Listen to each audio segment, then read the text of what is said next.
Merci. Aujourd'hui, je parle de le prochain 20 ans du Java. I ask your indulgence because I'm going to do it in English, but it would not be very interesting if I tried it in French. So, as you know, Java is 20 years old this year. So I ask a question, is that old or is that young? I guess it kind of depends. If you're a dog, that's very old. But if you're a human, you're just starting the interesting part of life. So which is it? Well, we don't know. History will tell us, of course. But I'm optimistic about the recent history and what it tells us, because just 4 or 5 years ago, people were suggesting that Java was more like an old dog than a young human. And we heard phrases like legacy language and the new COBOL.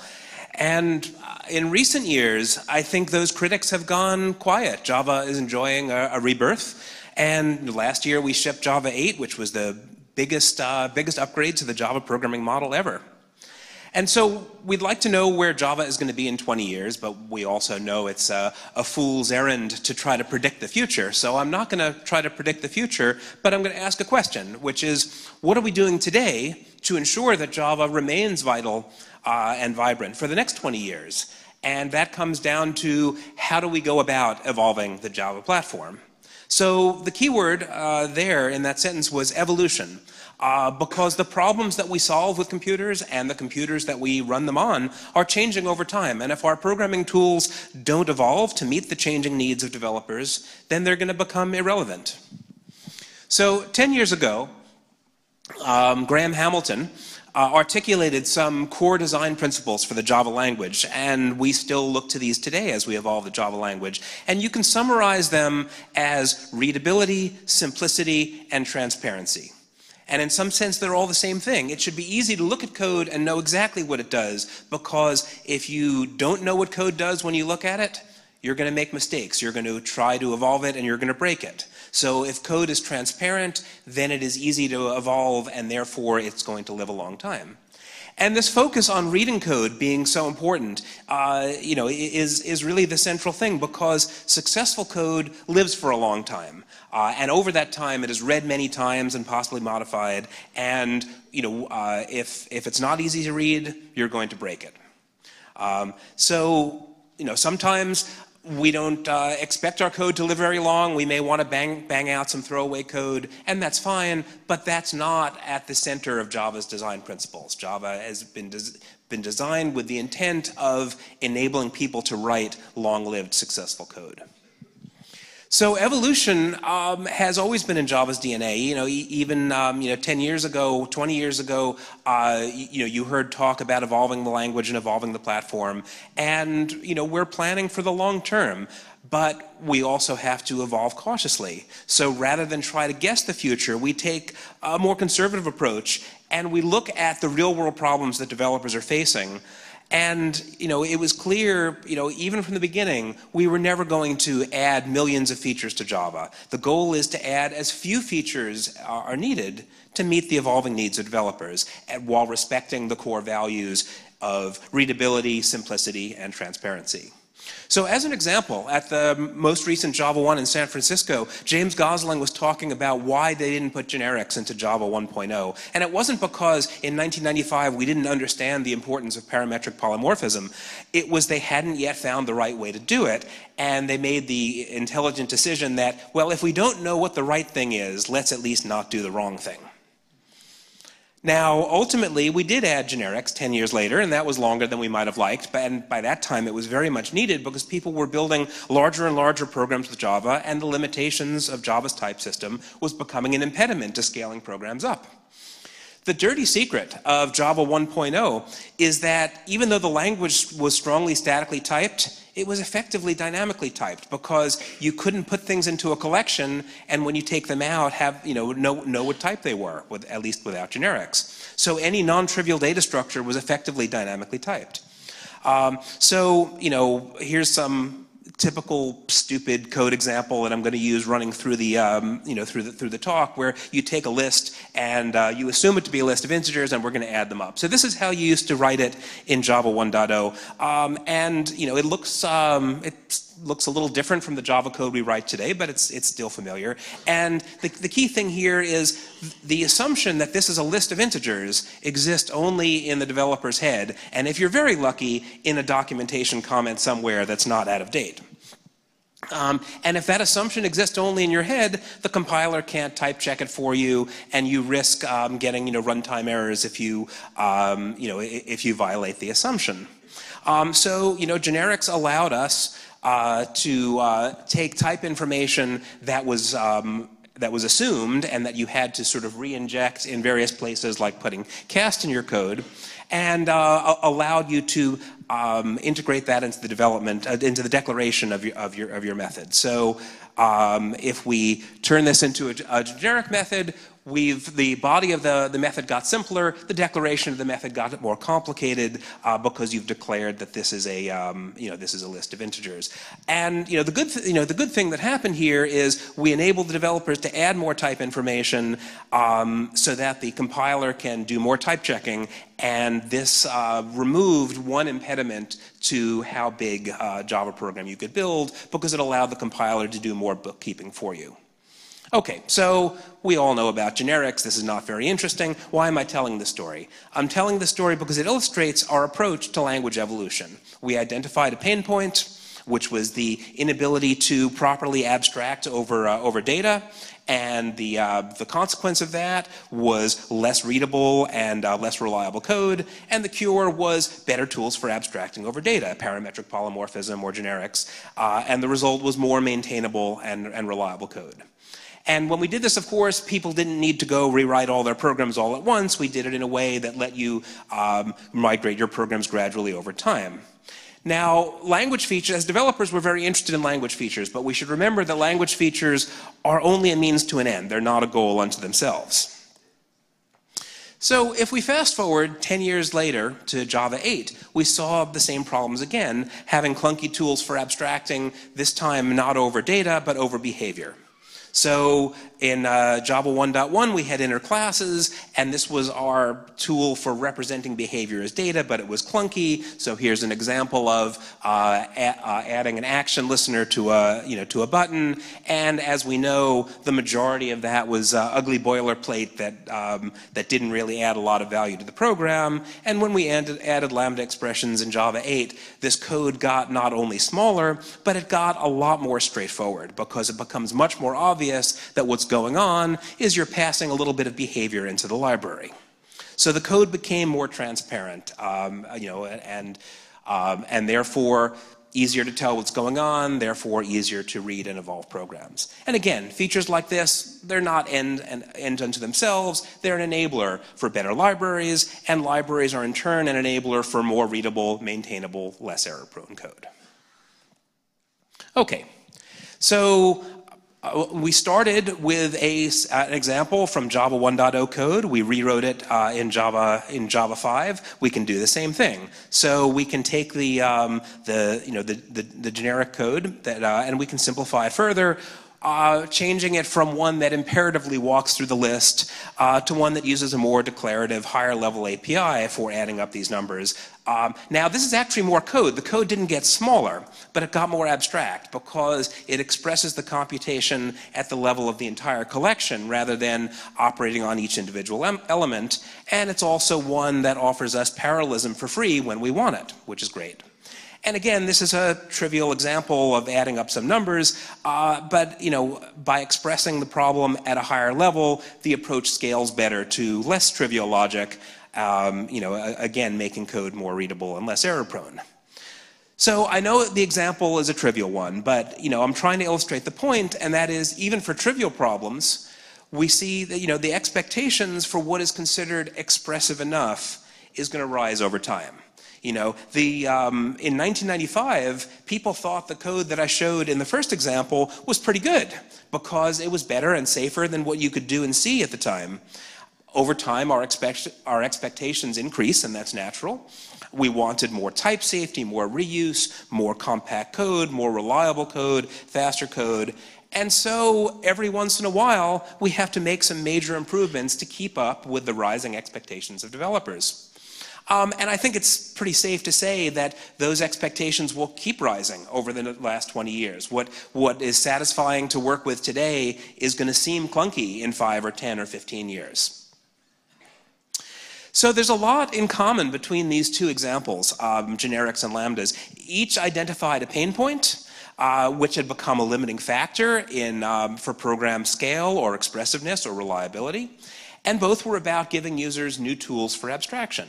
Generics were about abstraction over data. Lambdas were about abstraction over behavior, being able to write a library that let you parameterize a computation by saying, do this for every element, or do this at the end, or do this when there's an error, etc. And so, to oversimplify our evolution process a little bit, each time we identified a pain point, identified a cure, which is often some missing abstraction, added support for that abstraction into the language or the VM or the libraries, and then went through and fixed up all the places where the new bit interacted with the old bits and updated the libraries to use the new features.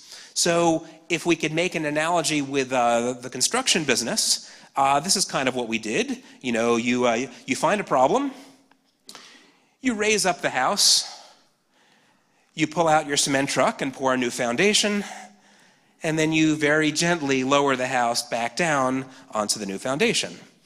And we've done this a few times now, and we're getting pretty good at it. And in particular, because of our the high value that we place on compatibility, we're able to jack up the house, pour a new foundation, and lower it, all without disturbing the family breakfast going on in the dining room. Which brings me around actually to the main point of this talk, which is how do we plan to keep the Java platform vibrant over the next 20 years? And the answer, which is kind of boring, I guess, is we're going to keep doing this. We're going to keep looking for pain points. We're going to keep looking for the problems that undermine developer productivity or program reliability or program performance. And, bit by bit, we're going to shore up the foundation on which the platform is built and repeat as needed. So let's look ahead a little bit to the immediate future. Java 9 is coming next year, and the centerpiece of Java 9 is the addition of a module system, also known as Project Jigsaw, which I talked about yesterday. Jigsaw is aimed at a number of pain points, scaling the platform down for small devices and memory-sensitive cloud deployments, enabling ahead-of-time whole program optimization and better startup performance, enabling better platform security, and offering developers an escape from jar hell. So if you missed the session yesterday, it'll be up on Parlays. There will also be a question and answer session this afternoon that I'll be doing. You can bring your questions then.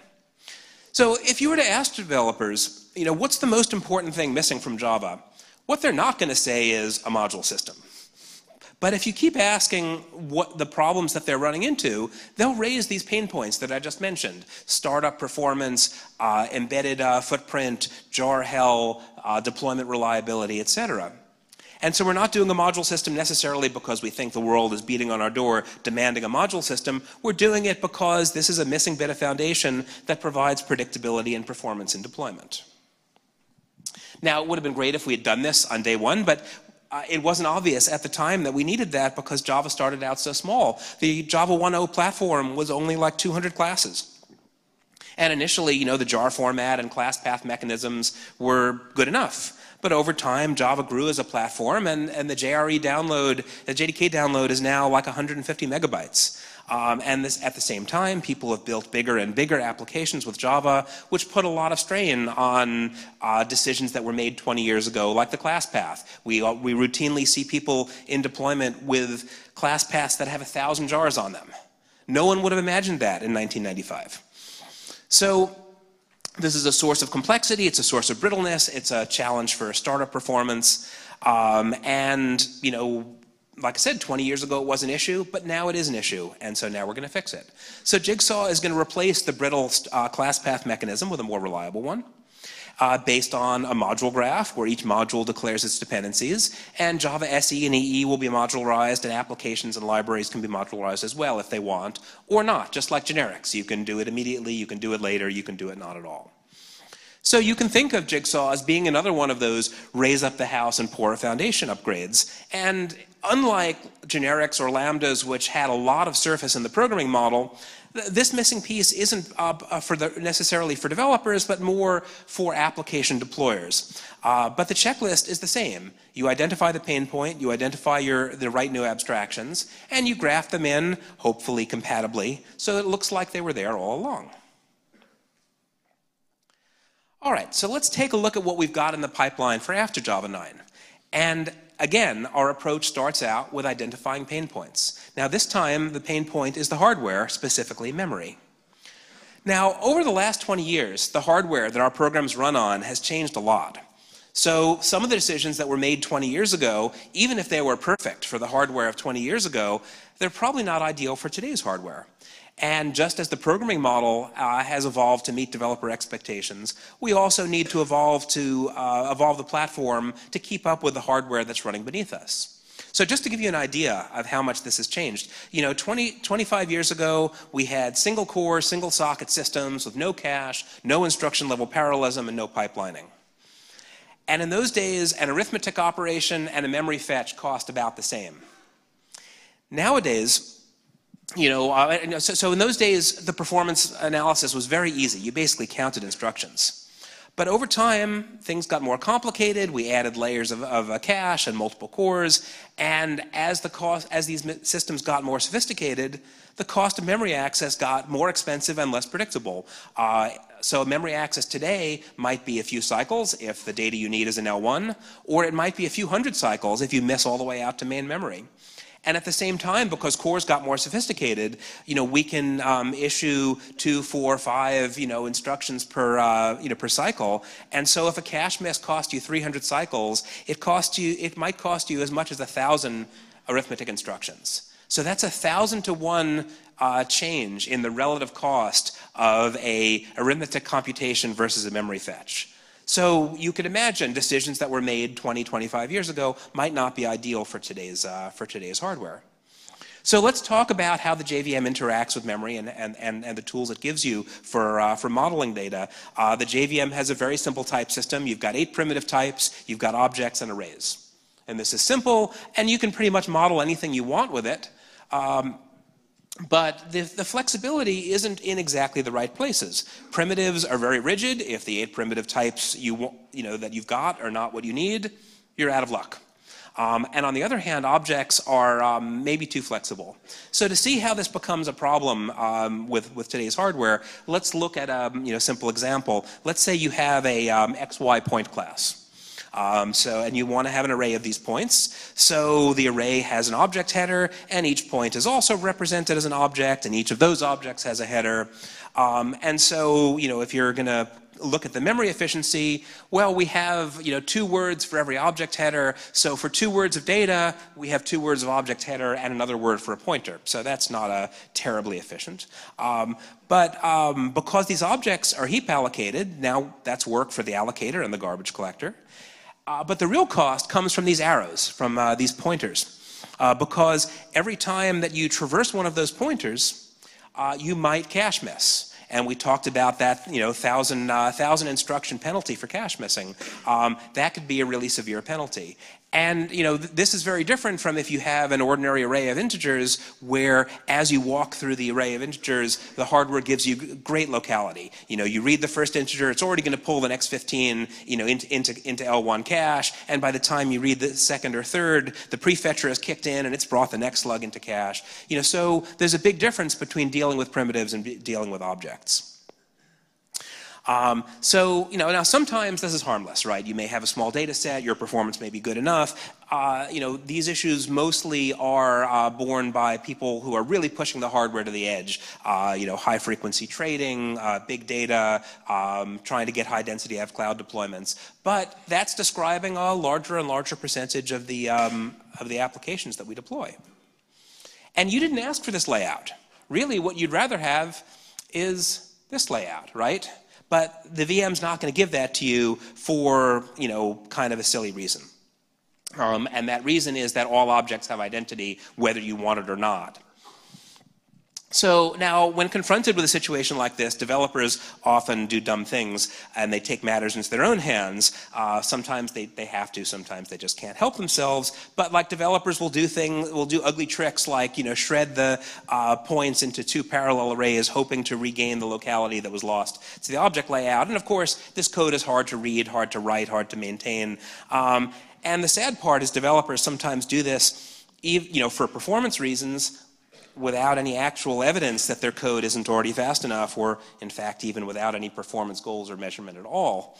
But regardless of whether developers do this out of a genuine need or out of some destructive obsessive compulsive disorder, we ought to stop putting developers in the situation where they have to choose between abstraction and performance. So this brings us to a feature for today's hardware, which is value types. So by recasting our point as a value class, what we're saying is we don't care about identity and all the things that brings with it, specifically mutability and polymorphism. And by giving up on this flexibility, we gain the ability to treat an aggregate like an XY point as a value. And values can be flattened into memory, so if I have an array of these points, it gets laid out exactly like we wanted it to. And if I have maybe a point embedded in a rectangle class, again, it gets flattened into the enclosing object. And values can have all the things, or most of the things, that classes can have: methods, constructors, fields, etc. Their methods can be public or private, they can be generic. The mantra here for value types is basically, codes like a class, works like an int. And the applications for this are pretty obvious: numerics, tuples, algebraic data types, STL-style cursors, all with safety, encapsulation, and performance. So just to give you an idea of how this might change our silly example again, so here's where we were last time with the streams version of this code. We should be able to simplify that even further and recognize that our incoming list is not a list of boxed integers, but in fact a list of ints, which is really represented by an array of ints, behind the scenes. And again, our type system gets more expressive and our code gets simpler. So this is all going on in OpenJDK, and if you're interested, you can join in. There's two projects here: Project Valhalla, which is where value types and specialized generics over primitives is happening, and there's a sister project going on which addresses a similar issue, which is improving our access with native data and native code. So together, these constitute another one of those raise up the house and pour a new foundation upgrades, this time aimed at the low-level interactions between the VM and the underlying hardware. And again, the checklist is the same. Pick your pain point, find the right new abstractions, and graph them in carefully so they look like they were there all along. So where will Java be in 20 years? Well, I can't tell you, but what I can tell you is we're working hard to systematically eradicate these pain points, and we're just going to keep on doing so. So with that, thank you very much.